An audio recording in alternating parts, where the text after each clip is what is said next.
Good evening, everyone, and welcome to our Thursday evening Parent Academy webinar session.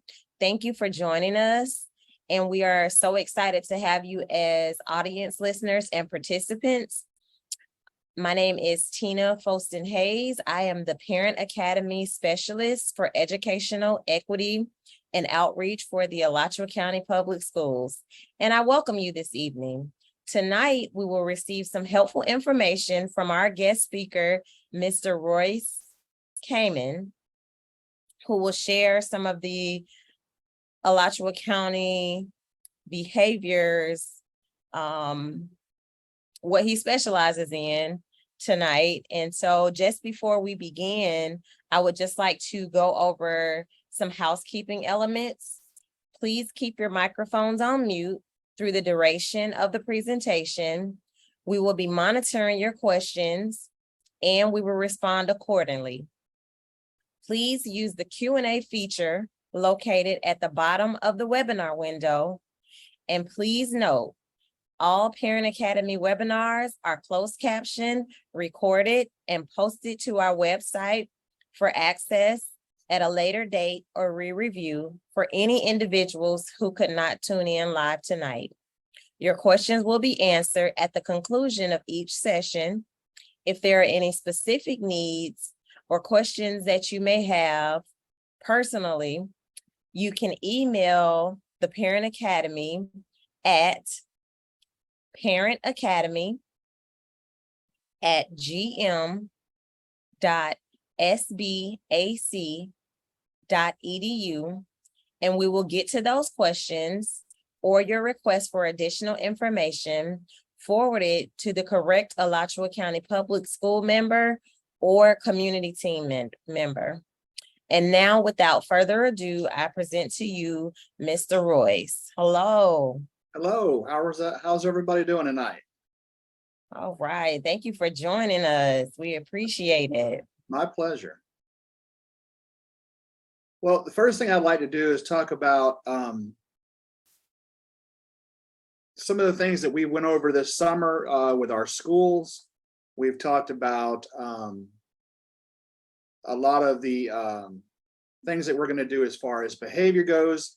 And just so I can give you a background of who I am, I'm Dr. Royce Kamen, and I am the supervisor for student services, ESE, over at Fernside. And my emphasis is on behavior, working with Dr. Edwards and all the team members at Fernside, and then going out and working specifically with student services teams and administration teams in the schools to help them working with our challenging kids with behavior, things of that nature, and making sure that we're doing everything we can to get behavior turned around and do as much as we can to keep kids in school and in the classroom as where they need to be.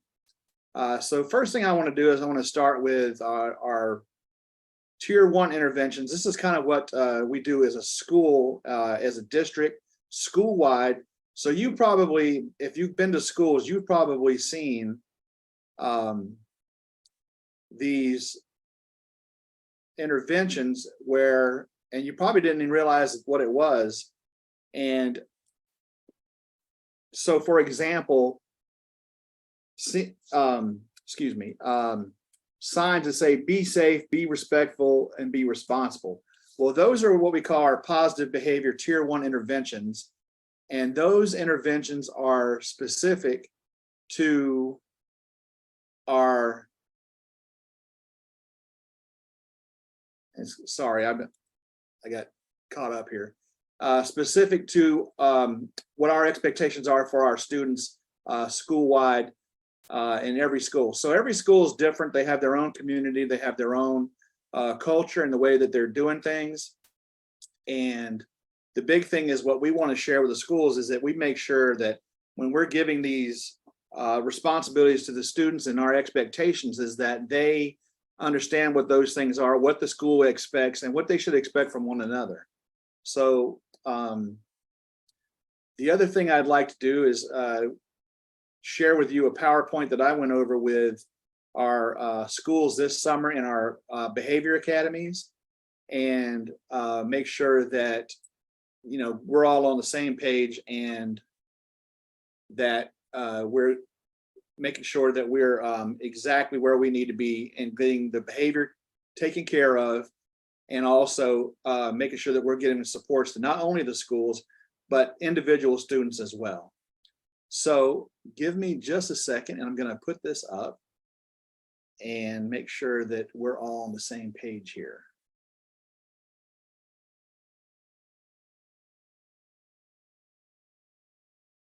All right.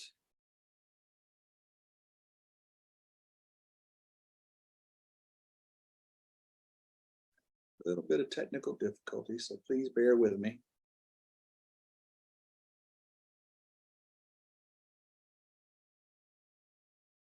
I've got to get back to the full screen here.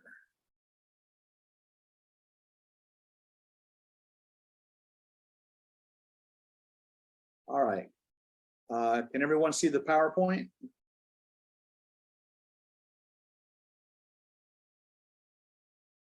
Yes, I can see it. Oh, you can see it. Okay, great. Yes. And that's on the screen for everybody, right? I'm having a hard time seeing it myself, so I want to make sure you have it. Okay.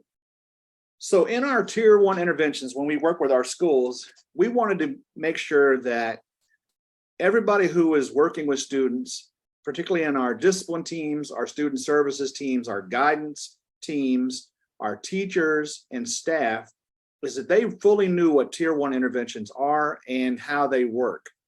And so we kind of went over the who, what, where, when, and why.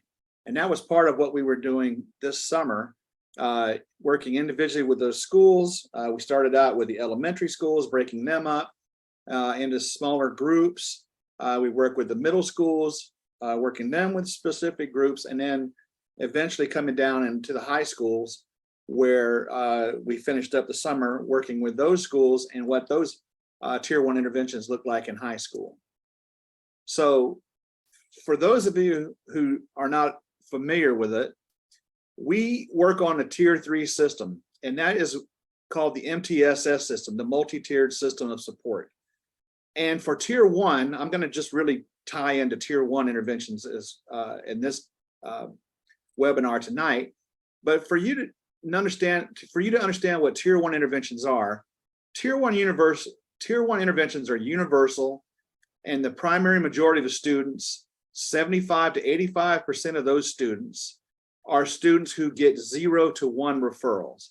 So in our MTSS system, where we're trying to help schools navigate and get on track with, is that we are looking with our interventions to keep that percentage, that 80%, that's the middle ground between the 75 and 80, that when we're looking at the discipline data, 80% of the kids at any given school, 80% of those kids have 0 to 1 referrals. And so what are tier 1 interventions? Well, as I said earlier, they're universal. And the who is, it's all students in all settings. That's school-wide. So like I said earlier, you've probably been to the schools, you've seen the posters around campus. Be respectful, be safe, be responsible. That's just an example of some of the interventions that are school-wide as their expectations. They include all expectations, signage, school-wide rewards. That's your PBIS rewards.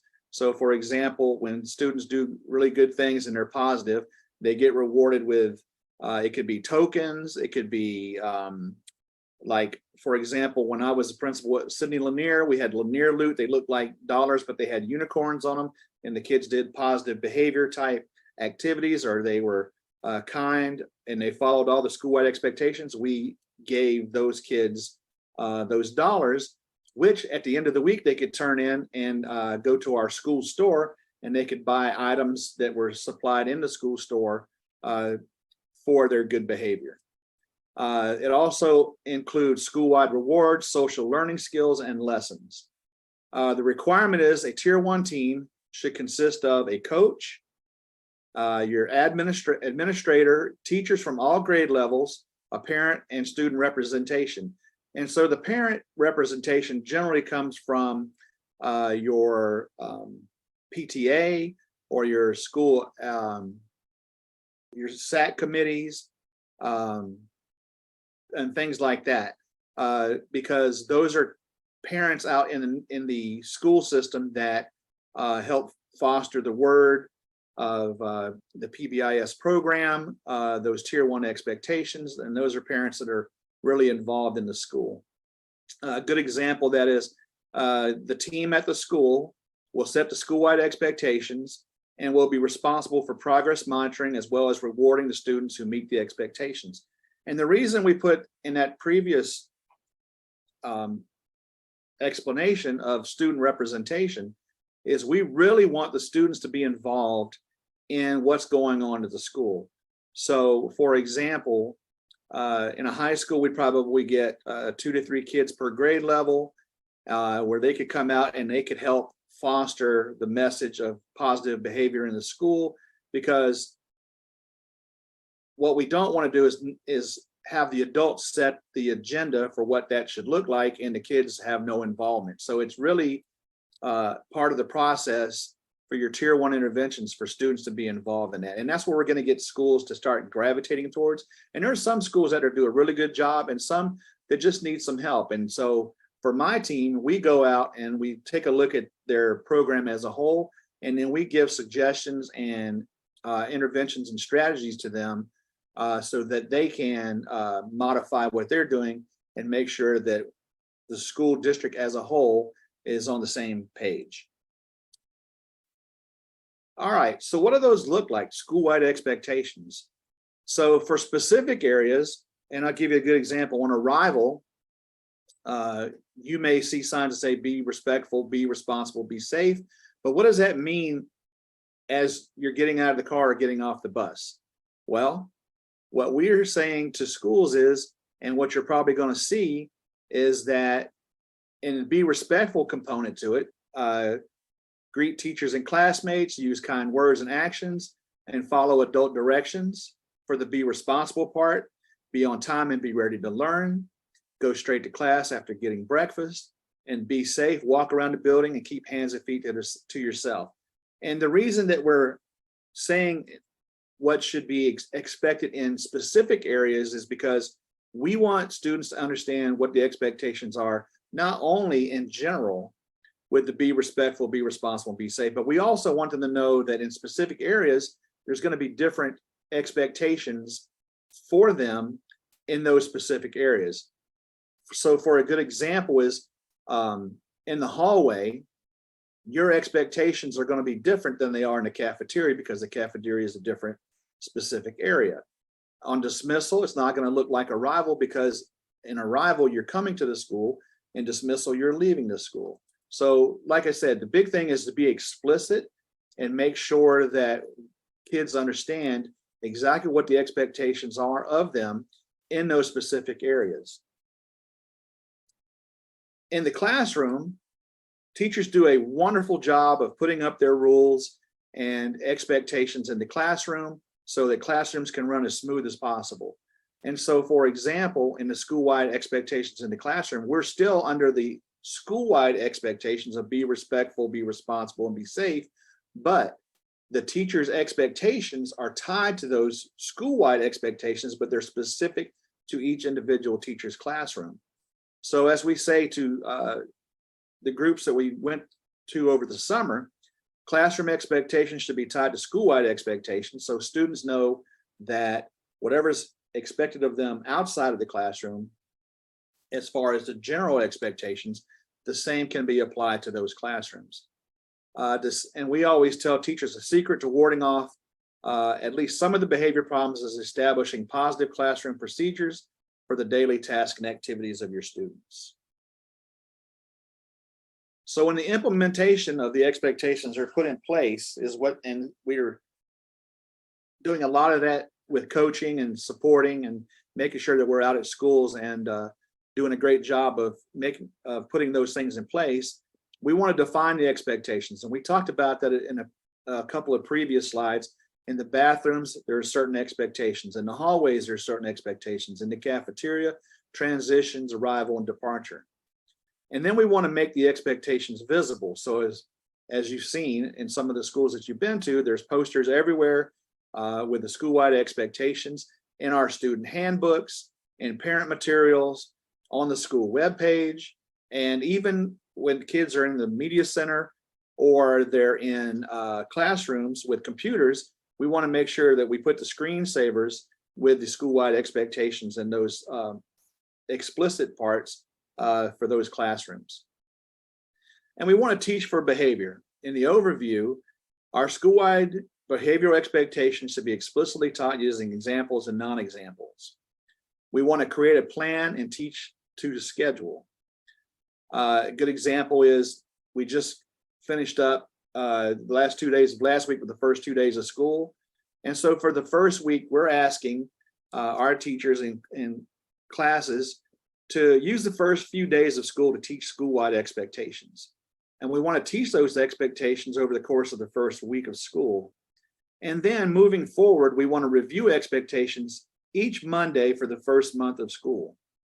And then once that's established, we want to connect the expectations to the rewards and student discipline.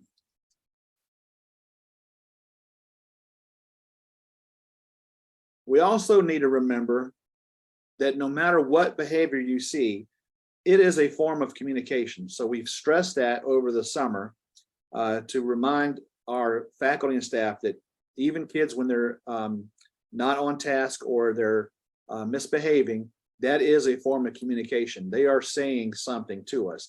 And for us, as professionals, we want to make sure that we know what it is that their needs are and what they're asking for. Even though they can't verbalize it sometimes, or maybe a lot of times, they are actually saying something. So we want to remember that all students have individual needs. Some students' needs are easy to recognize. They may also have visible disabilities where they require the use of a wheelchair or may need to wear glasses, braces, and braces on their limbs. Other students may have invisible disabilities such as ADHD, some specific learning disabilities, emotional issues, anxiety, oppositional defiant disorder, or a number of things that could come to order. They may come from homes where violence, drugs, and lack of food are an everyday occurrence, or a mixture of all of the above.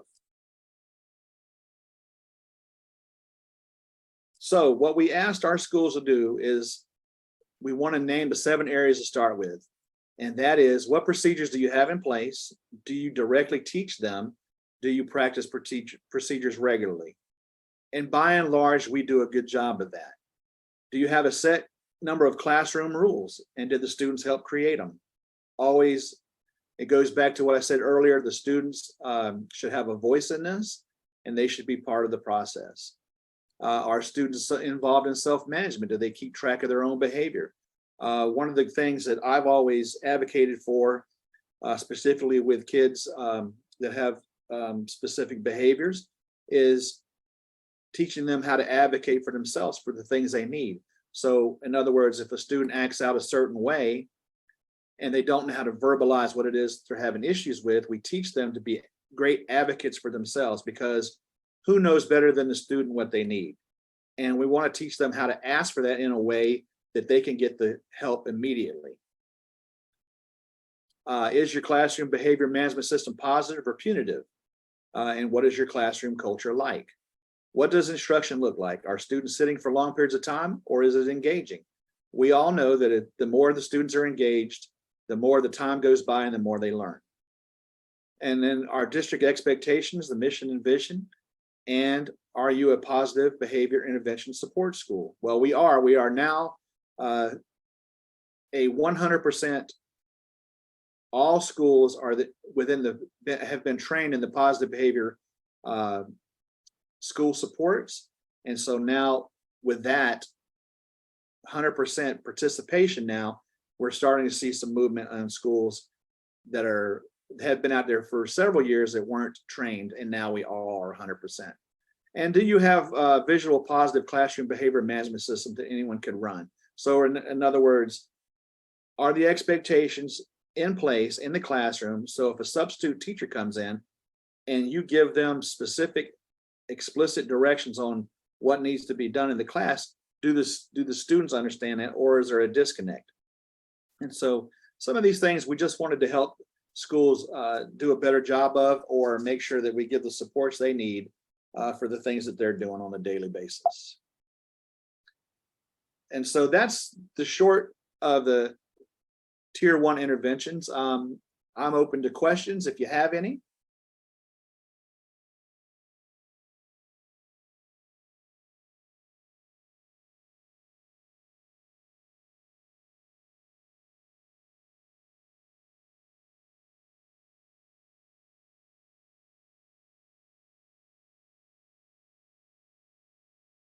So Dr. Kamen, I do have a question.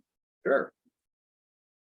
Do you know what percent of teachers have already implemented like the school rules of the classroom? Have any of them reported to you who's all allowed the students to help them come up with the rules, or did they start off the school year with their rules and then trying to have the students help them with that? Yeah, that's a great question. So I don't have anything specific to the number of or percentage of teachers that have done that. I do know that the Dr. Edwards has requested that schools turn in their behavior plans. And I do know that the things that we put it in over the summer, they have sent feedback to Dr. Edwards stating that a lot of the things that we've done here over the summer and those suggestions are in place. Thank you.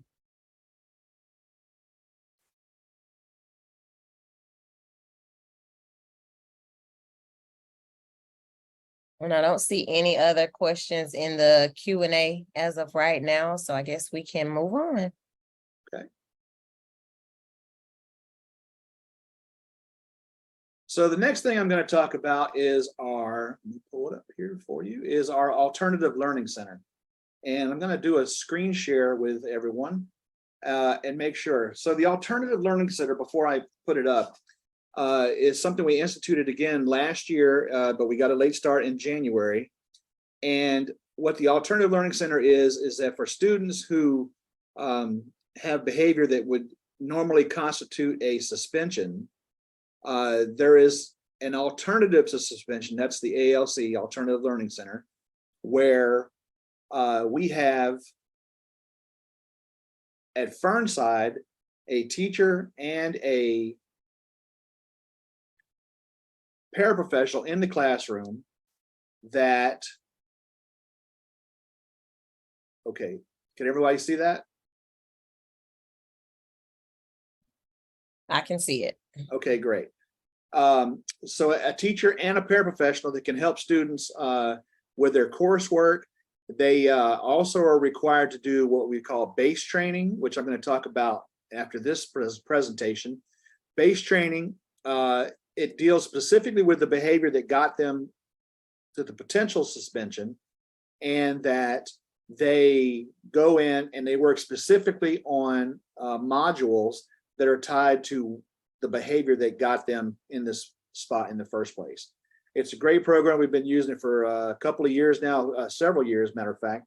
And we got a lot of notice moving forward with it this past year, because we not only instituted where the deans and some of the guidance or our school counselors, but we also put it in our in-school detention rooms and trained our in-school detention supervisors.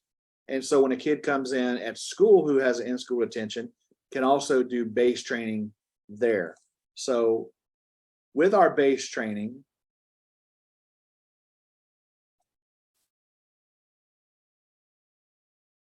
and particularly tied to our Alternative Learning Center, we it is open right now to 5th grade through 9th grade students who are suspended or at risk for suspension. The program provides academic and behavioral assistance for 3 to 15 days and enables students to continue their academic program in a structured, supervised environment. The Alternative Learning Center is obviously located at the Manning Center. So for the eligibility for students to be eligible for the program, the student, as I said, has to be 5th through 9th grade. They must be age appropriate.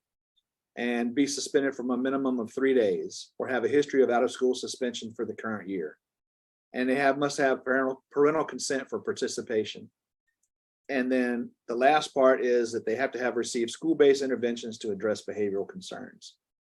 And we talk about the parents. It's there's no transportation that's available for that, but parents must accompany the student on the first day of attendance, and students who successfully complete the program will be counted in full attendance for their time in the alternative to out-of-school suspension program. Last year, like I said, we had it from January to the end of the year, and we saved over 300 days of suspensions. Now what that means, and that's important, because that meant that kids weren't at home doing minimal things or nothing as far as academic work.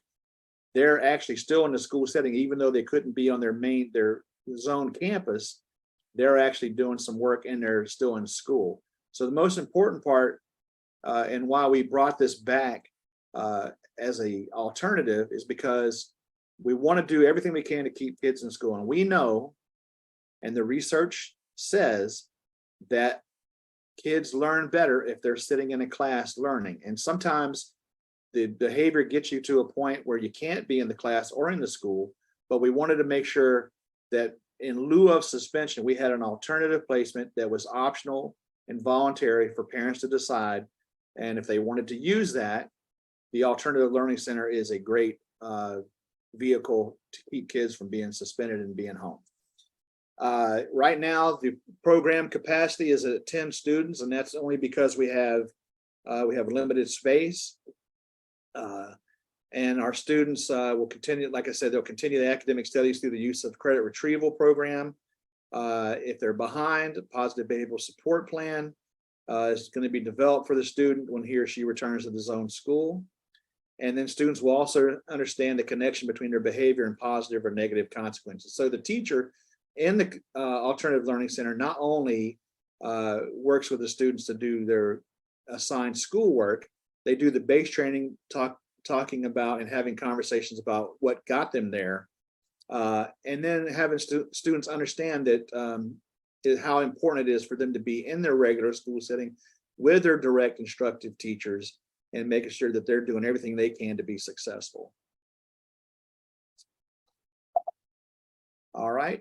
Any questions on the Alternative Learning Center?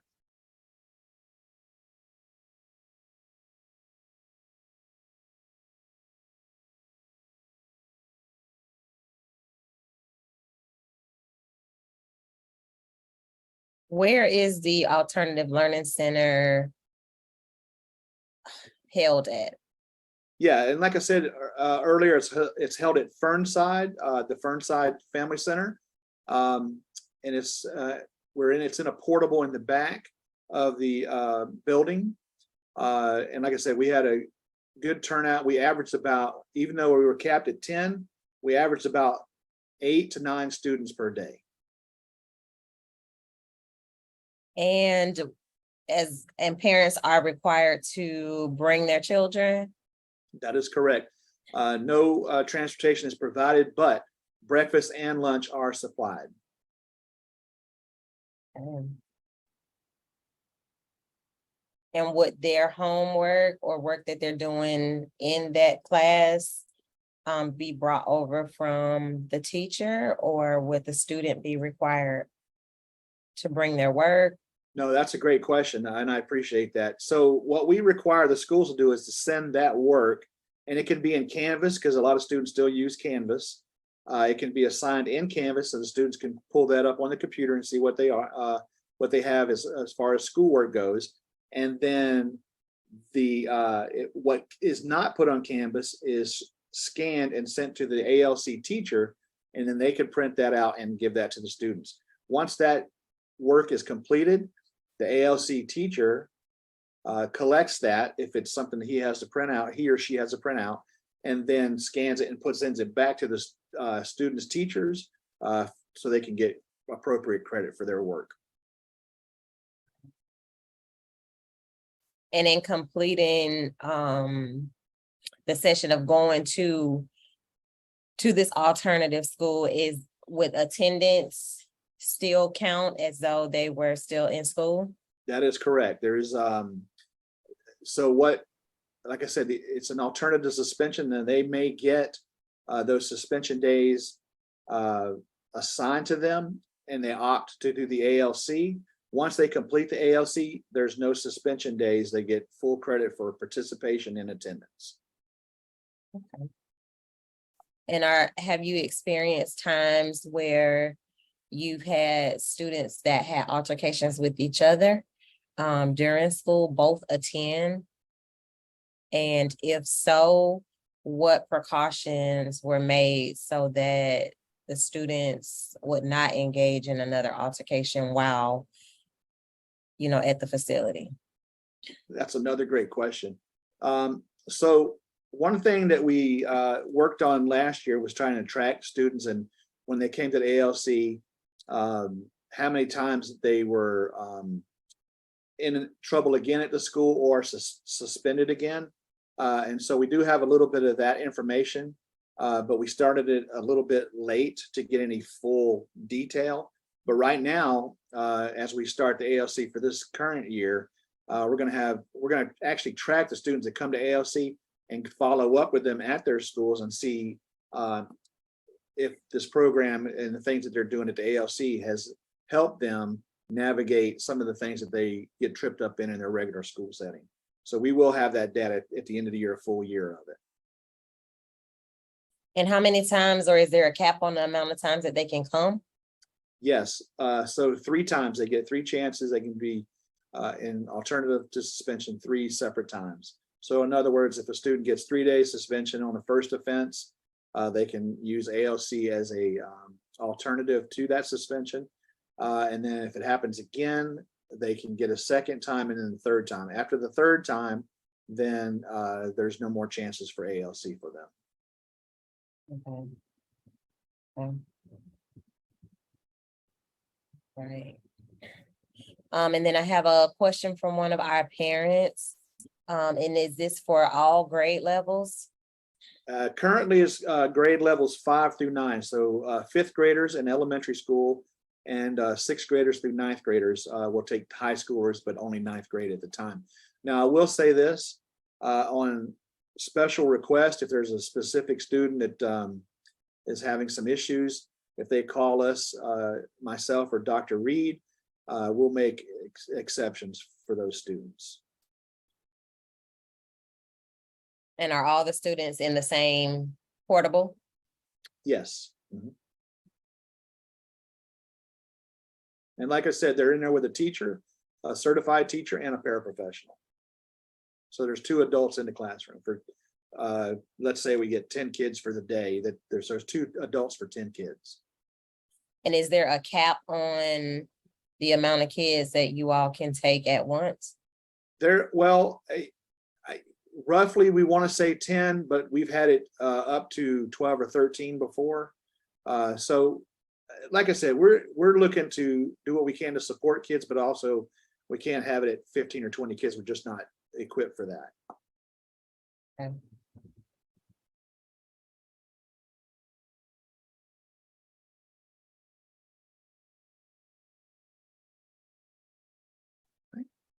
And for the kids that, or parents that say that this is the alternative that we want to try instead of the in-school, instead of the out-of-school suspension, are the parents and yourself or your team very involved with one another in regards to the kids? Oh yeah.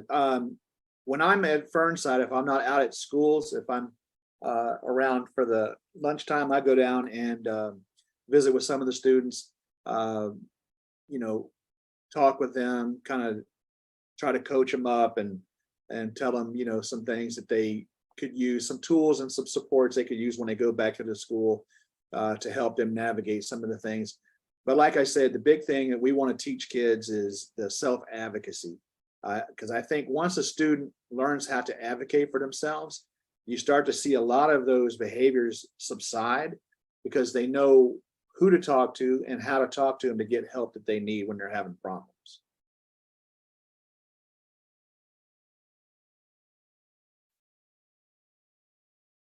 And so do you guys partner with the family liaisons, or do you partner with the social workers or counselors in order to try to figure out those nonverbal or verbal behaviors that will get a child sent to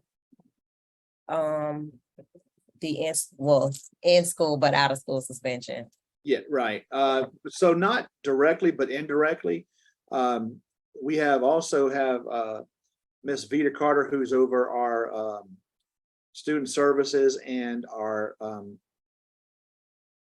so those outside agencies. If there's a student that needs something from the outside agencies, then we also involve her, and that's going to come from the teacher in there when they're having those conversations with those students.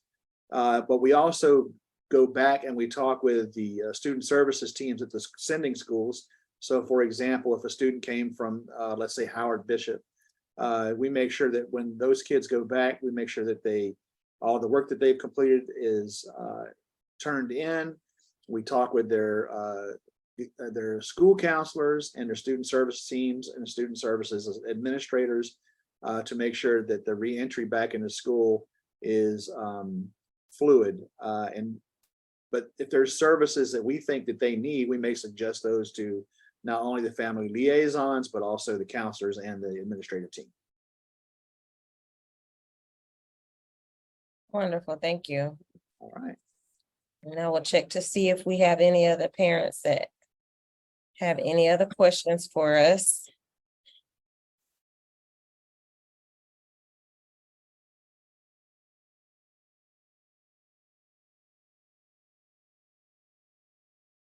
If you have a question, please remember to use the Q&A feature located at the bottom of your webinar window.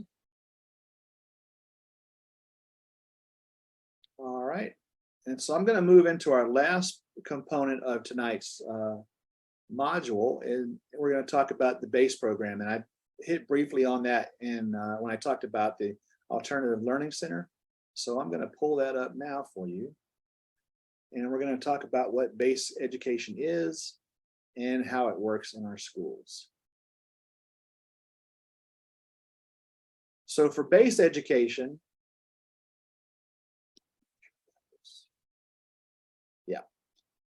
so for BASE education, the BASE is a student mental health solution built by educators and mental health professionals and through the proprietary Learn, Connect, and Respond model.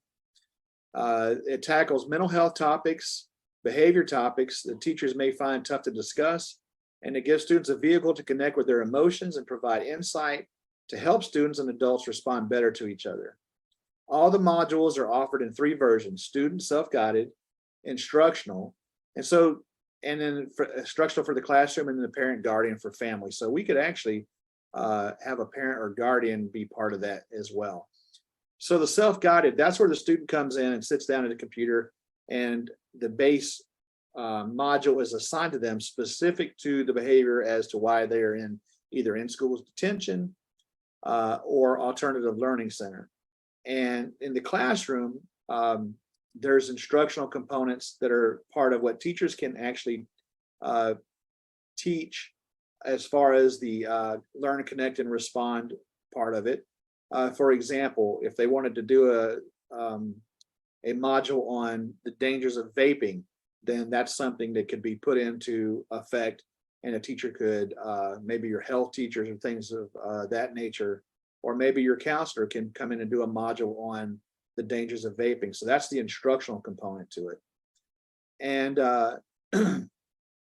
we also want everyone to understand that BASE is a mental health solution built by educators and mental health professionals, and it has you and the students in mind.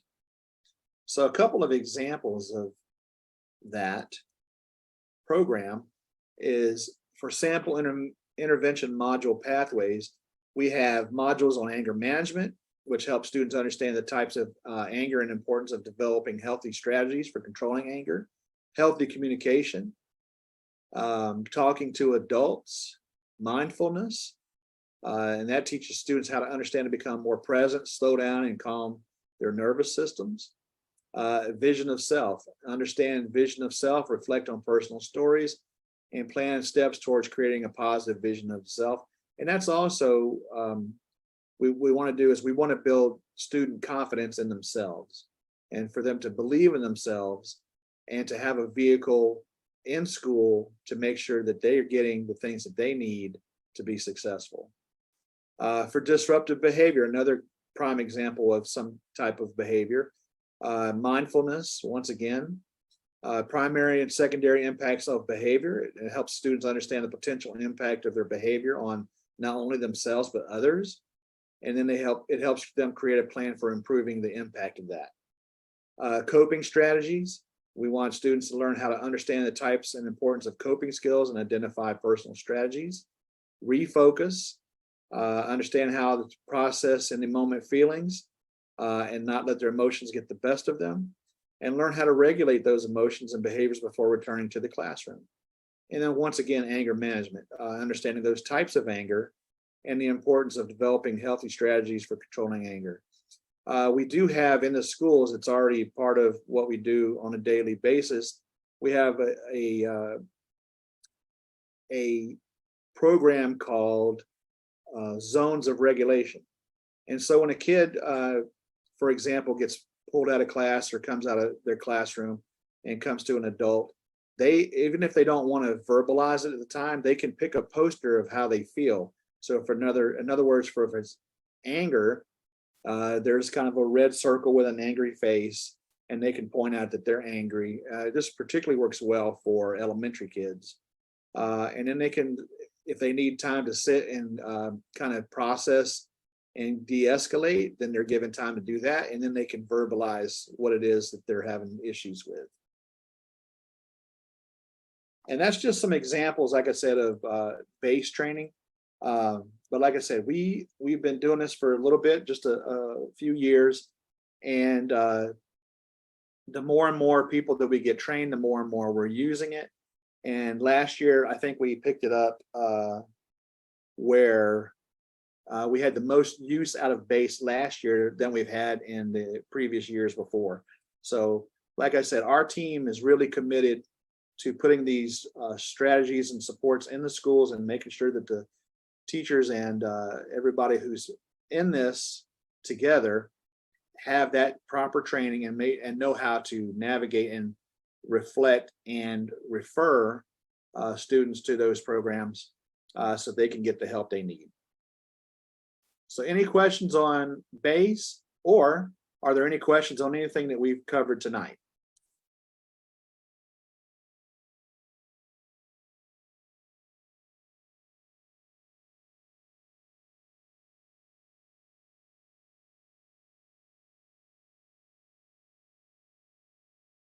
I don't see any Q&As right now, but we'll give it a few minutes here. And in the meantime, how can parents get in contact with you in case they do have questions, but just don't feel comfortable asking them, or just want to have a personal conversation with you about any of these techniques and initiatives that we've implemented? So I can be reached. My email is Kamman, Kamman, as in November, at gm.sbac.edu.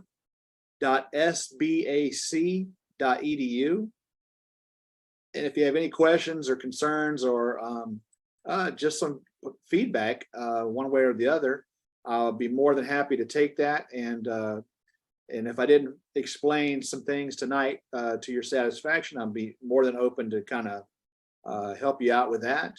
And I really appreciate all the people who've come in tonight to take good time out of their day and evening to come in and just spend some time with us, because I think this is important. I think this is what we need to continue to put out there to the community, is what we're doing in the schools to help kids with their behavior.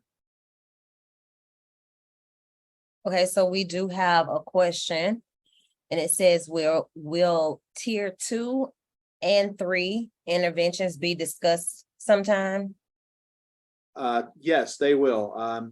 We did cover tier 2 and tier 3 as part of our summer behavior institutes.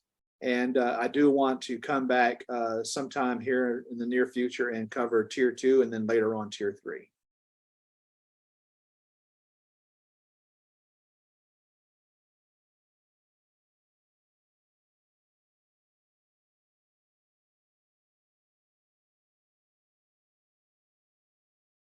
And in the meantime, if that parent would like more information before you come back on, would he or she just contact you and you could provide some information for them? Yes, yeah, absolutely. Just shoot me an email and I'll get back to you promptly. Okay, and that was KAMMAN, the letter R at RG R, G is in Gator. G is in Gator. Okay. So it's KAMMAN, R is in Robert, G is in Gator, at gm.sbac.edu.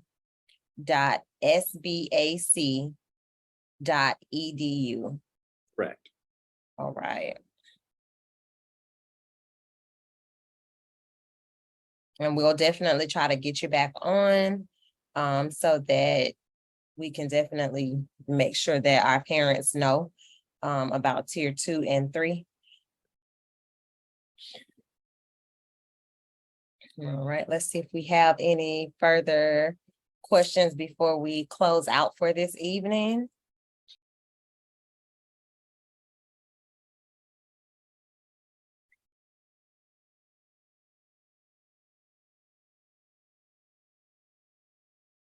Okay, well, I don't see any others that have any questions. So I will go ahead and close us out for this evening. So thank you again, everyone, for joining us on our Zoom tonight. We appreciate your participation. Each week you are available. Please come and connect with us for more informative presentations and discussions.